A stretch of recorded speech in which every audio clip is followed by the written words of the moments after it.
Putting an end to complaints.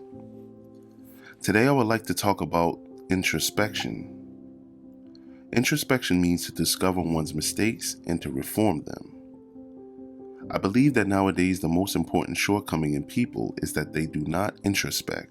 You will see that people are engaged in many activities in the name of religion. However, in terms of spirit, the religion we see around us is lacking.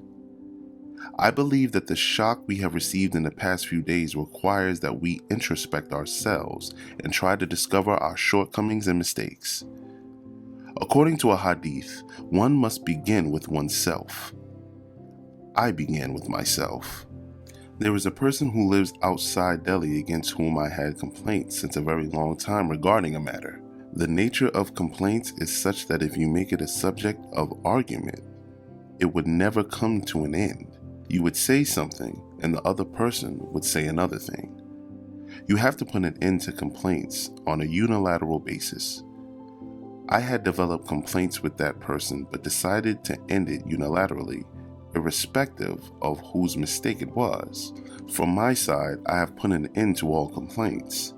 You all have to do this. Many people know that I was not at fault in the matter in which I had developed complaints. This matter was continuing since the past 40 years. I simply ended it unilaterally. I would also like to say that complaints end when we adopt the unilateral principle to put an end to complaints. Then I prayed a lot to God for that person. While I prayed for the other person, I asked God for my forgiveness if the mistake had been mine. We all have to do this. There is only one formula in the matter of complaints. Seek forgiveness for yourself from God and pray for the other person. This is what I did. I prayed a lot to God. Oh God, if the mistake is mine, I unilaterally seek forgiveness. If the mistake is the other person's, I pray for him so that you can guide him. The current situation demands that we introspect.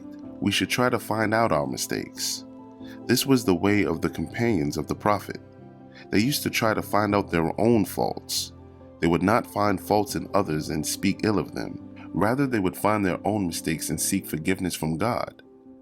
The current situation should be used for seeking forgiveness from God. You should pray to God. You must never call down the curse of God on people. We all have to abandon the habit of cursing people. If we earlier thought that it was the other person's mistake, then we have to forgive him. If previously we thought that the other person was at fault, we must forget the matter which made us have complaints for him. We should accept our mistakes and forget the mistakes of others. If we all act in this way, then by the grace of God, the situation will change. What was not within our capacity will become possible by the grace of God. This is what I will request you all do. I pray to God so that we are given guidance to forget the mistakes of others and pray for those for whom we have complaints. By God's grace, I myself have done this. I forgot about the mistakes of that person and prayed to God for him. I am certain that if we behave in this way, then definitely God's help will come and all problems will come to an end.